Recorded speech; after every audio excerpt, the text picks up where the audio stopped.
Hello, everybody. Thank you for listening to the Coffee Can't Fix Everything, a show where I talk about mental health with a dope guest over coffee. And today, I feel like I told you this before we started recording. I feel like I kind of know who you are already because I see your art all over the community. Marissa, thank you so much for being Yeah, here. thank you for having me. Yeah. So, when I see your work, and beautiful work, by the way, and it's so Thank you. what stands out to me is it's not, which I would hope a artist would like, is that it's not like everything that you see everywhere. Yeah. So like when I look at your art and I see it everywhere, I always wonder, like, man, I wonder what your community, how they feel when they see your artwork. When people see your artwork and they approach you about it or whatever, how does that make you feel? Like, what does that feel like? Yeah, honestly, it makes me feel really good. I don't always know the impact of my art is making. As an artist, like, you hope it makes an impact and you hope that it like gets the message across that you're trying to, but you never really know, especially like I'm mostly doing murals in like after school hours or after business hours, so I don't always have people around giving me feedback on my work. So when people do come up to me and say really nice things, it's just super nice to know that they do feel represented and that's what I want to do with my work and that it's working in a way. Yeah, well, there's a sense of pride, like when you see something and I'll try to get some B-roll of it, but like there's a mural here at the slowdown, and you see people of color, you see these things that you normally don't see. Right. So it's like, oh, that's dope. One, Yeah. that's dope that of an artist of color created it, but also the community has really embraced it. Has this been How long have you been doing art first? Like, how long has this been a thing for So you? the first mural that I did was before the slowdown one was the second mural I ever done.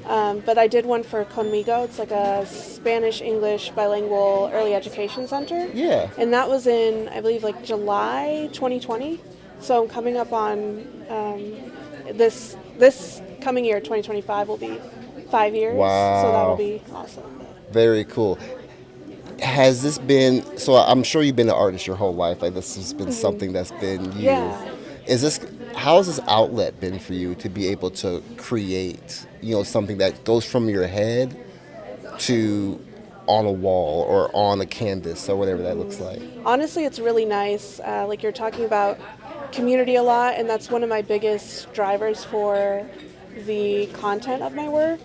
Is I noticed in a lot of public art, even in gallery spaces, there's not representation for people of color as much as you would like, especially in Iowa, and it can feel very isolating.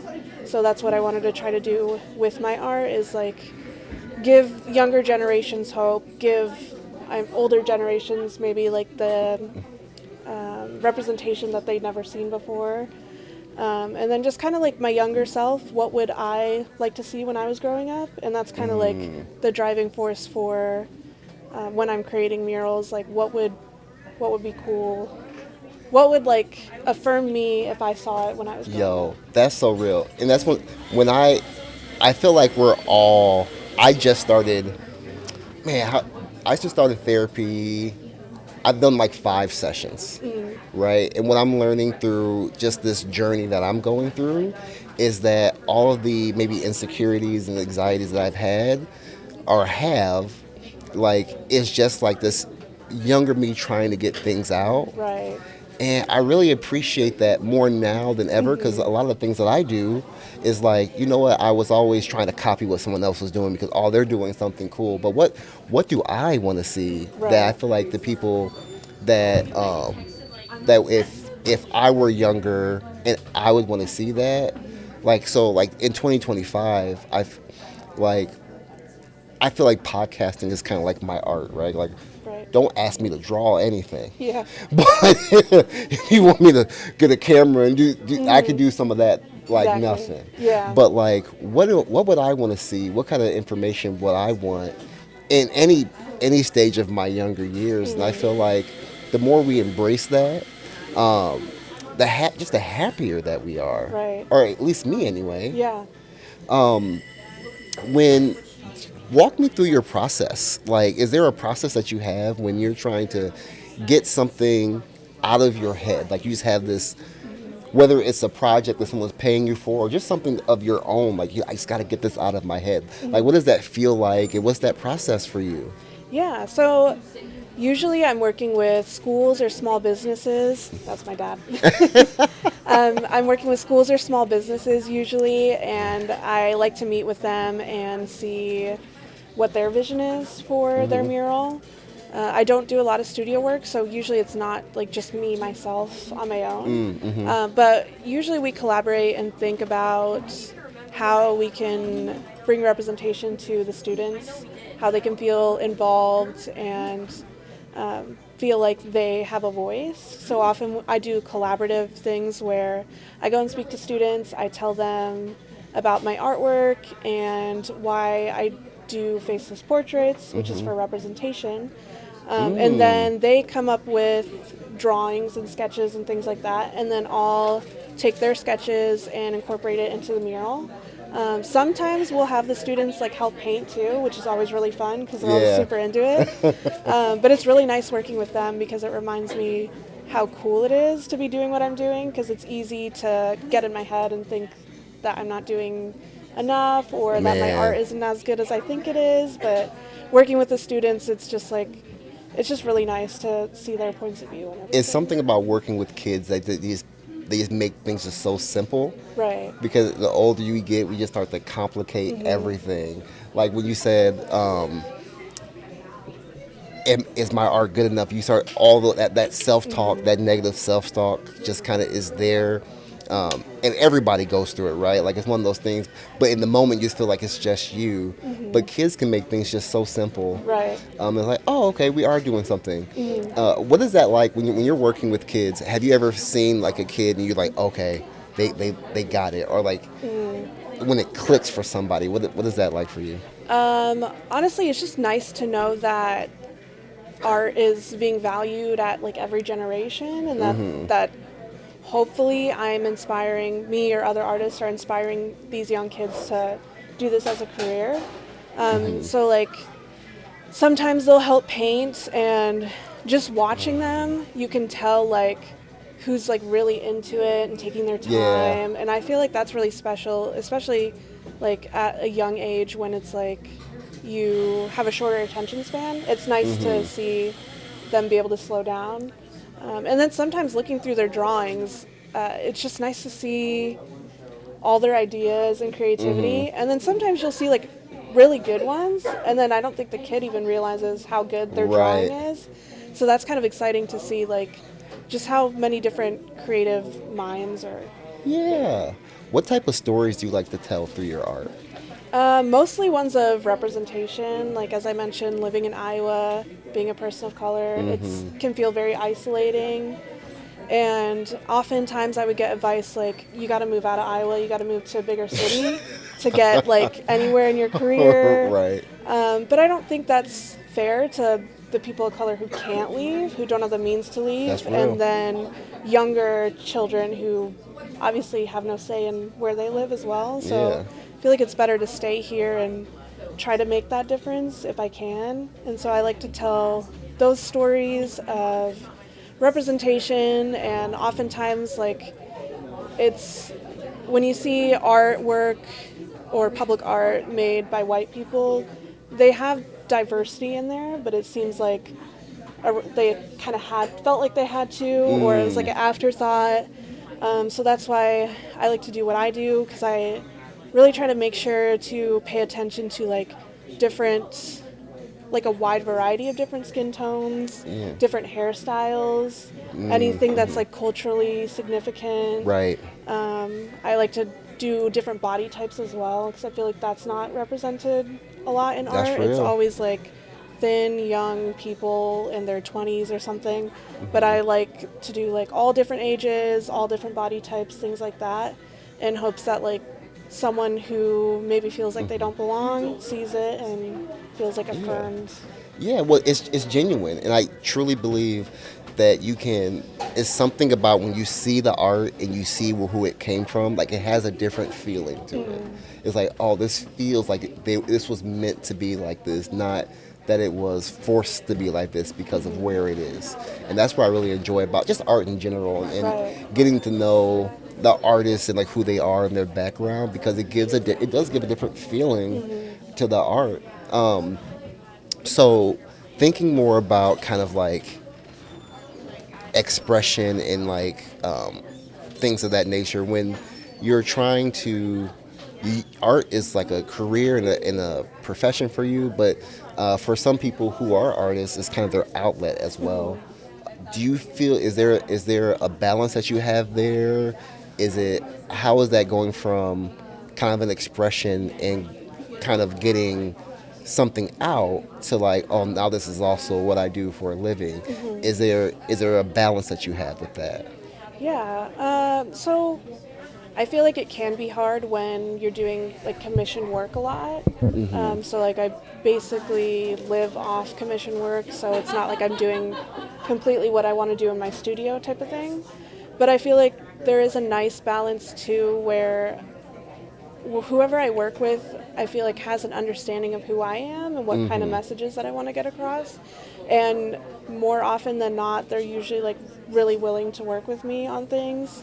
And I've also had really nice conversations with people where maybe they don't understand why I do faceless portraits, but then I explain it to them and they end up getting it, which is fine if they don't. I did offer like, this is why I do what I do. If you aren't fine with that, I totally understand. Here's some artists that I know that could do that for you. Right. But then they got back to me and said, I actually really appreciate that you like stood your ground with your like artistic vision, and we do want to work with you and continue to work with you. So that was like an awesome experience to have. But there's also been times where I've got pushback because I do feature mostly BIPOC people in my murals, way more often than Right. white people. So I have gotten like, could you maybe like lighten a few skin tones? We want to like make people feel not left out.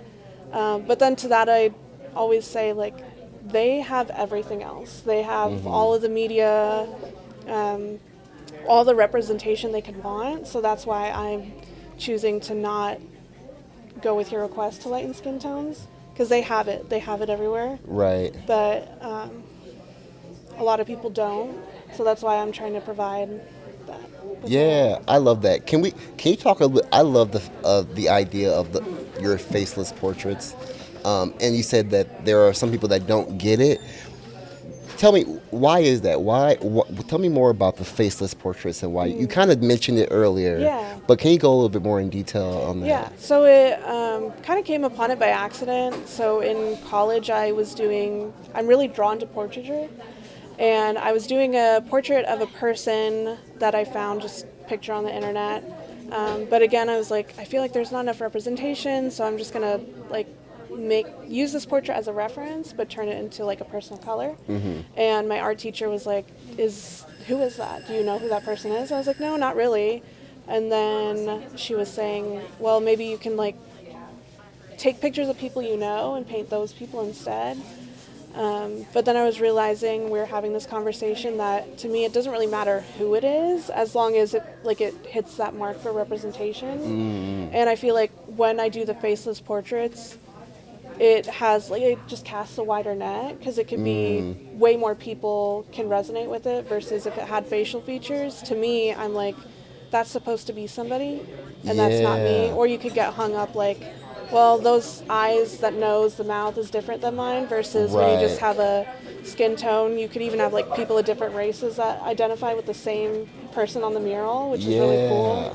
People of different ages, things like that. So I feel Yeah. like that's why I did it, and I always hoped it would be effective. And like we mentioned earlier with the kids, one of the moments at Cattell Elementary where we had this mural up and we were doing like kind of a presentation, and it was just nice to see like the kids were pointing and they were like, that looks like my friend and that looks like my friend, this one looks like me. And I think that was really cool and cute to see, because that's the response that I hope it has, but you never Yeah. know. until you see people actually No, react to that's it. adorable. And when you explain it that way, I can see how looking at it, it's more inclusive. People can now they can envision themselves in that moment, whatever it is. Right.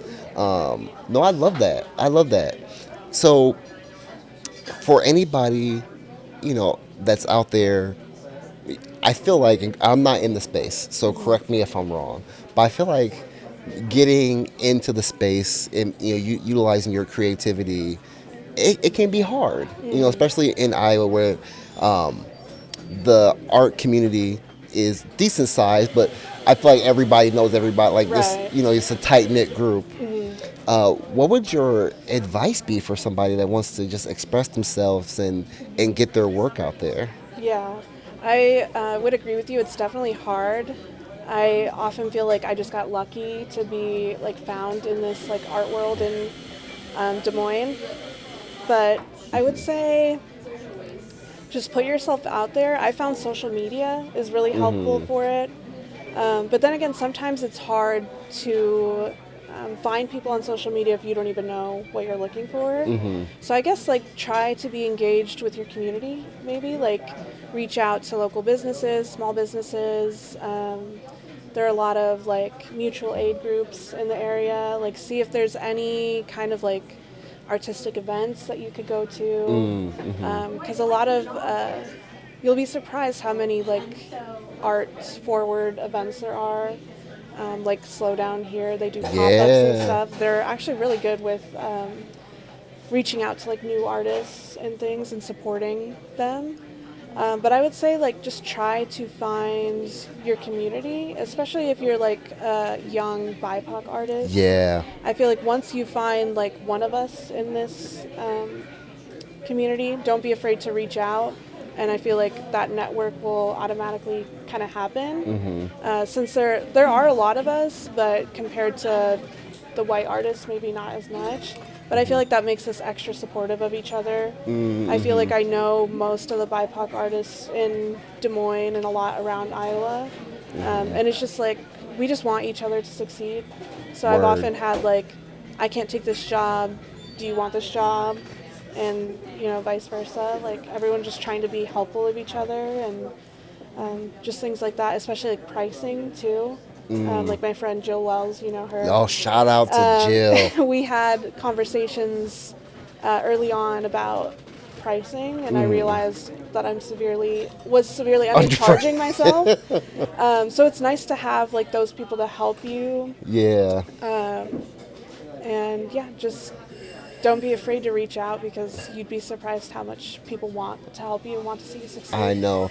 It's something about us not seeing our worth. You know what I mean? Like, I've been in the same boat where I've said, "Hey, I can do X for this." Right. And someone's like, if you don't bring that up some. Yeah. And then, so I'm like, and then you're like, oh, hey, I am worth it. What was that moment for you? What made you say, you know what, I am worth it?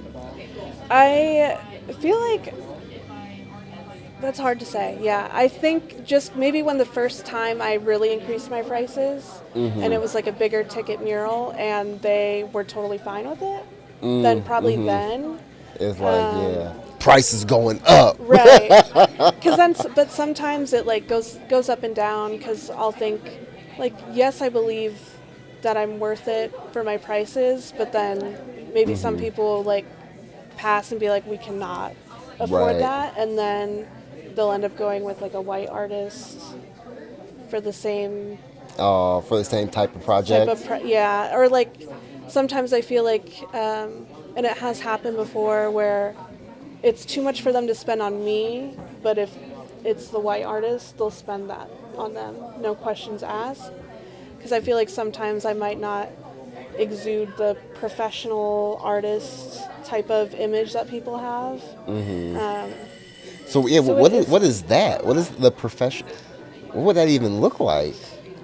honestly, I don't know. I feel like And I white, ask for because I them get white. yes, because I get what you're saying. Like, there was a time where, I felt like I had to dress a certain way to look professional, and it's like, I'm still professional in a hoodie and some sneakers. Right. Right. But like to somebody, like I'm not gonna change who I am because you think that, but that can also lead to not getting opportunities. Yeah.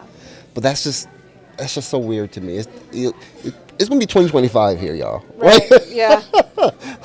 Yeah. Let's chill. Yeah. How do you deal with blocks, like creative blocks?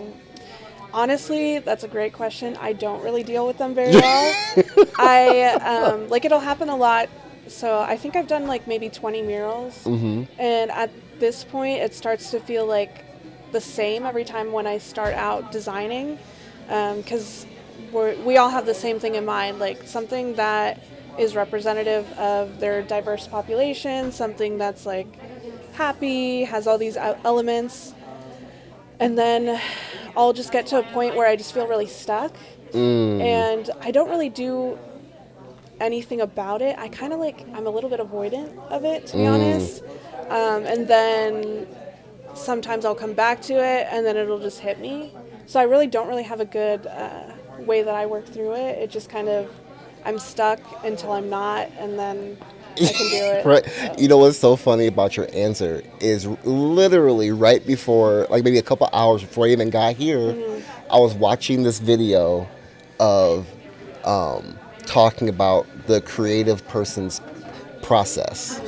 And the video was like, if you take a architect, someone who's not creative, they'll start drawing right away, but the creative will procrastinate until later, and then because they're waiting for creativity to hit them, and then they'll just make something fantastic. Yeah. So it's like, it's not a block. You're just a creative, and you're just waiting for it to happen. That made me feel so good, because like, oh, I'm procrastinating. I shouldn't. Yada yada. But like now, I'm like, you know what? I'm just gonna let creativity just do its thing. So I love that answer because it's gonna come eventually. Yeah. You know what I mean? At least it'll come before the deadline. Right. Exactly. That's why it's nice to talk to other people too, because then you know that like you're not alone in your creative blocks and procrastination and things like that. That it's just normal. It's just normal. Yeah. It's just normal. It's just how you deal with it. Yeah. Right. So like it could